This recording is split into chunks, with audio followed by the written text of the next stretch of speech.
Мектептің диспетчері, мектептің жүрегі, Айгүл Салықызына сөз берейін. Hoş geldinizler. Енді сіздердің кіреберісте барлықтарыңызға арнайы топтар таратылды. Сол топтардың ішін ашып, менің портретім деген парақты алғанымдар.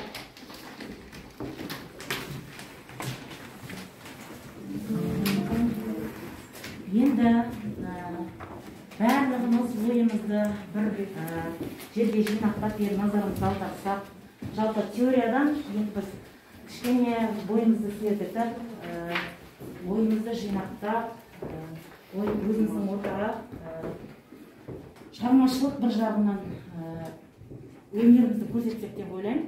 Енді мына жерде сіздер өзіңіз ойлаңыздар, біреумен кездесуге барасыздар барлықтарыңыз, сіздер оны танымайсыздар, сізді де ол танымайды. Сіздер барғанда сізді тану үшін сіздің сыртқы бейнелеріңізді менің портретім деген қағазға жазып шықсаңыздар. Әркім өзінің сыртқы бейнесін ғана. Білесіздер ғой, портрет деген сөзбен өрілген адамның бейнесі. Оны бәріміз жақсы жаза аламыз, сондықтан қазір әркімнің өзінің сыртқы бейнесін осы қағазға жазып шықсақ, сізге бір-екі минут уақыт берейік сіздерге. Абай атамыздың бойы болған өлеңін тыңдап отырып, сыртқы бейнемізді суреттейік.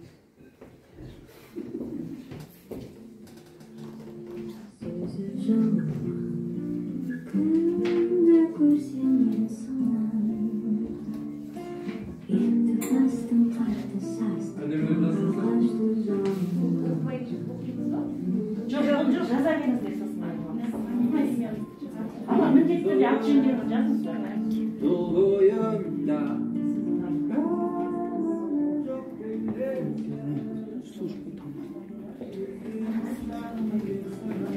Özümüzün kızlarını yapıyoruz. Özümüzün portretini yapıyoruz.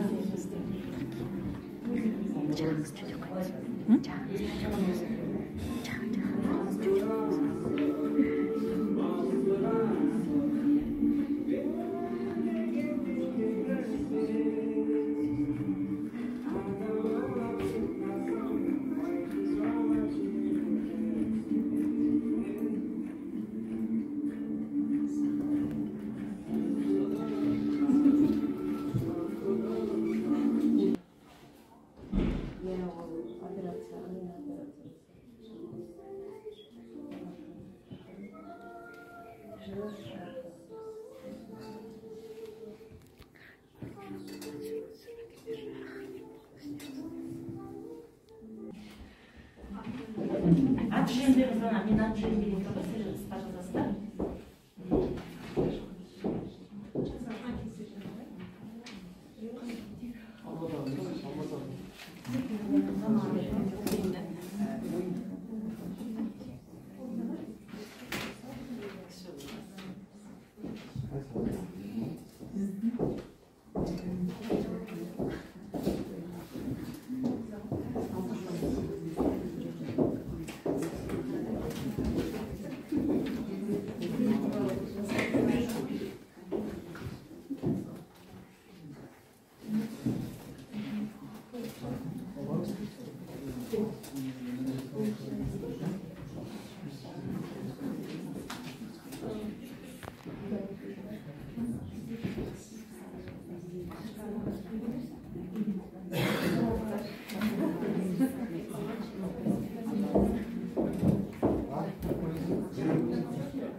Olay болса, мен қазір кездесуге келдік деп ойлаңыздар.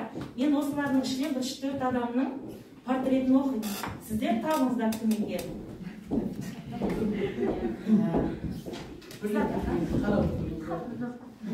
Бір-бірлеріңізге назар салып қарап отырамыз, шын портрет сондай ме деп, сосын табамыз адамды.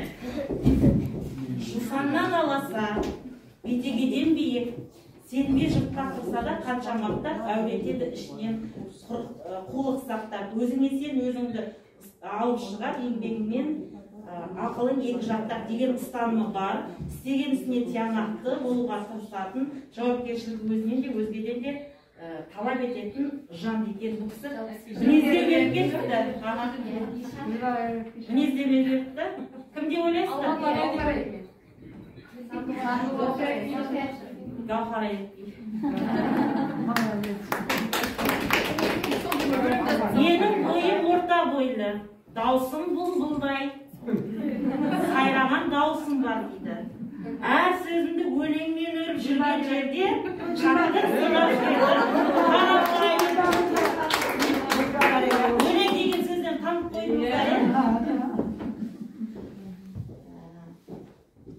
Орта бойлы, үлкен қой көзді, бәрінен де шашының ұзындығы алғаш көзге түсетін.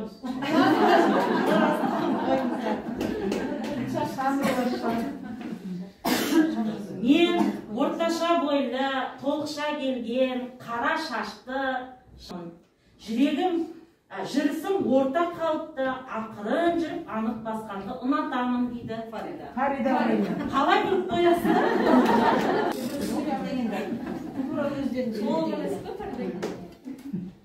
Бойым орта, ақ құла жанмын, жүзім ашық, көңілім жарқын, домалақ жүзді, жарқыраған көзді жанмын, шашым қалың, тісім қоңыр.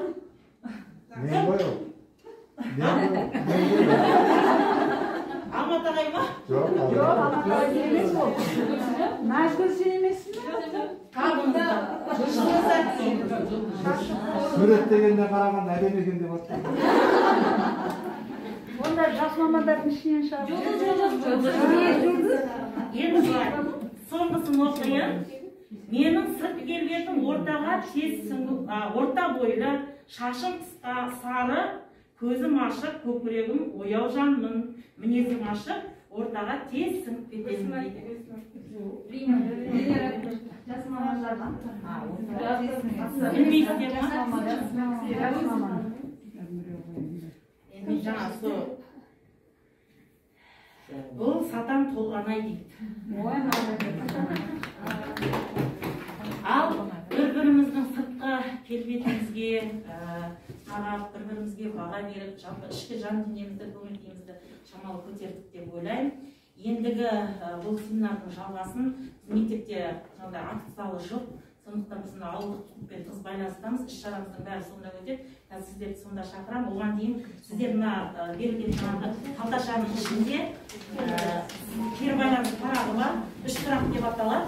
Осы кері байланысты міндетті түрде толтырып тастап кетсеңіздер, мүмкін біздің жаңағы дамытатын ұсынысымызды, осында тілектерімізді барлығын жазсаңыздар, мүмкін ары қарай біздің жұмыс барысымызда қолдануға бұл көптік септігін тигізеді. Кешіріңіз бөлейінші. Қазір талдау жұмысын сол жақтан келгеннен кейін жасаймыз ба?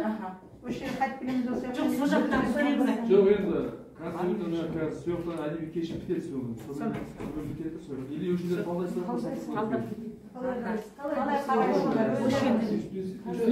Қазір онда ағай, мен мына жерде бір ауыз қазір осы жерде талдап айтып кетіңіздер онда. Жоқ, енді бұл жерде мен ерекшелікті айтқым келіп